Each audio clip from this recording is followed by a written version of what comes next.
नमस्कार भक्तों, क्या आपने कभी सोचा है कि जलती हुई अग्नि किसी को भस्म कर देती है और किसी के लिए शीतलता बन जाती है?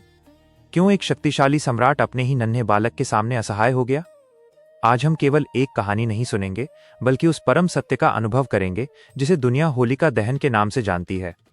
ये कथा है अहंकार के ढहने की, अधर्म के जलने की और अटूट विश्वास की जीत की। अगले कुछ मिनटों के लिए अपने हृदय के द्वार खोल लीजिए, क्योंकि आज की ये आध्यात्मिक यात्रा आपके भीतर छिपे संशयों को जलाकर भक्ति का दीप प्रज्वलित कर देगी। अधर्म का उदय और वरदान का मद। सत्ययुग की बात है। चारों ओर भय का वातावरण था। असुरराज हिरण्यकश्यप ने अपनी तपस्या से ब्रह्मा जी को प्रसन्न कर एक ऐसा सुरक्षा कवच प्राप्त कर लिया था जिसने उसे लगभग अजेय बना दिया। उसने वरदान मांगा कि न वो दिन में मरे, न रात में, न घर के भीतर, न बाहर, न अस्त्र से, न शस्त्र से, न मनुष्य से, न पशु से, न आकाश में, न पाताल में। वरदान शक्ति देता है, लेकिन यदि विवेक न हो तो वही शक्ति विनाश का कारण बनती है। हिरण्यकश्यप ने स्वयं को ईश्वर घोषित कर दिया।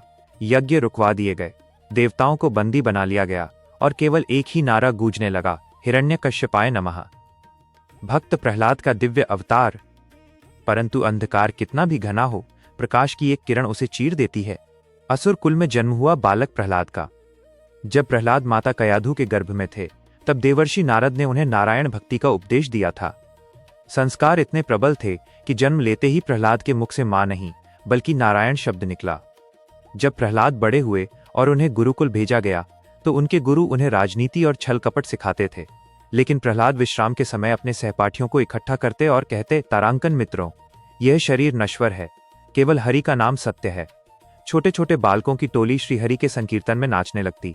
प्रहलाद ने सिद्ध किया कि भक्ति के लिए आयु की आवश्यकता नहीं, केवल भाव की आवश्यकता है। पिता का क्रोध और मृत्यु के षड्यंत्र। जब हिरण्यकश्यप को पता चला कि उसका अपना पुत्र उसके कट्टर शत्रु विष्णु का भक्त है, तो उसका सिंहासन डोल गया। उसने प्रहलाद को बुलाया और गरजते हुए कहा, तारांकन मूर्ख, किसके बल पर तू मेरी आज्ञा का उल्लंघन करता है? प्रहलाद ने हाथ जोड़कर शांति से कहा, पिताश्री, उसी बल पर जिस बल पर आप खड़े हैं, वो ईश्वर सर्वत्र है। क्रोधित राजा ने प्रहलाद को समाप्त करने के लिए क्रूरता की सारी सीमाएं लांघ दी। उन्हें विष का प्याला दिया गया, पर प्रहलाद ने उसे चरणामृत समझकर पिया और वो अमृत बन गया। खूंखार हाथी प्रहलाद को कुचलने आए, पर प्रभु के स्पर्श से वे नतमस्तक हो गए। विषैले नागों के बीच डाला गया, तो वे नाग प्रहलाद के लिए पुष्पमाला बन गए। जब उन्हें ऊंचे पर्वत से नीचे फेंका गया, तो स्वयं भगवान ने उन्हें अपनी कोमल गोद में थाम लिया। होलिका दहन, अग्नि का न्याय। अंत में हिरण्यकश्यप ने अपनी बहन होलिका को बुलाया। होलिका के पास एक दिव्य ओढ़नी थी, जिसे ओढ़कर बैठने पर अग्नि उसे छू भी नहीं सकती थी। एक विशाल चिता सजाई गई। होलिका ने प्रहलाद को अपनी गोद में लिया और धधकती अग्नि के बीच बैठ गई।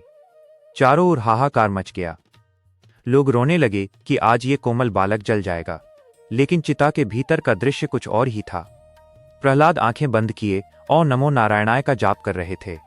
तभी अचानक ईश्वरीय चमत्कार हुआ।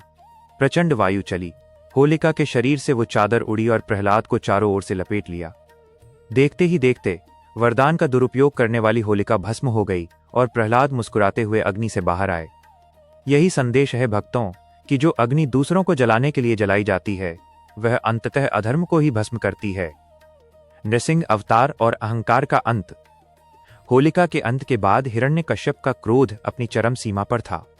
उसने एक खंभे को लात मारी और चिल्लाया, तारांकन, कहाँ है तेरा नारायण? क्या इस बेजान खंभे में है? प्रहलाद ने पूर्ण विश्वास से कहा, हाँ पिताश्री, कण कण में है।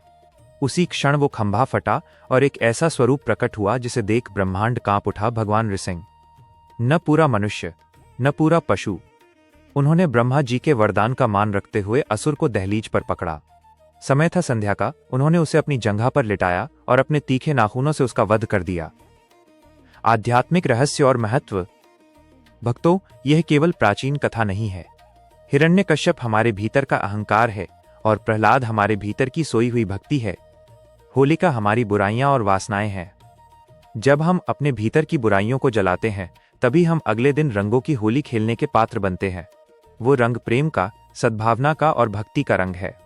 लाल रंग प्रेम का प्रतीक है, पीला भक्ति का, हरा नई शुरुआत का और नीला श्रीहरि की अनंतता का। इस पावन अवसर पर हमें भगवान का नाम जप करना चाहिए। और अपनी बुराइयों का त्याग करना चाहिए। होलिका दहन की अग्नि में गेहूं की बालियां भूनकर प्रसाद लेना अत्यंत शुभ माना जाता है। इससे घर की नकारात्मकता दूर होती है और सकारात्मक ऊर्जा का प्रवेश होता है। समापन। तो इस वर्ष जब आप होलिका की अग्नि के दर्शन करें तो केवल लकड़ियां न जलाएं, बल्कि अपने क्रोध, ईर्ष्या और लोभ की आहुति दें। याद रखिए, विश्वास में वो शक्ति है कि वह पत्थर से भी भगवान को प्रकट कर सकता है। प्रहलाद की इस अटूट भक्ति की गाथा अगर आपके हृदय तक पहुंची हो तो इस दिव्य संदेश को जन जन तक पहुंचाएं। हे प्रभु, जैसे आपने प्रहलाद की रक्षा की, वैसे ही अपने हर भक्त का कल्याण करना। ऐसी ही और भी प्रेरणादायक और आध्यात्मिक कथाओं के लिए हमारे परिवार दिव्य भक्ति वाणी 108 से जुड़ें। इस वीडियो को लाइक करें और कमेंट में जय श्री नृसिंह या राधे राधे जरूर लिखें। आपका जीवन खुशियों के रंगों से भरा रहे। धन्यवाद।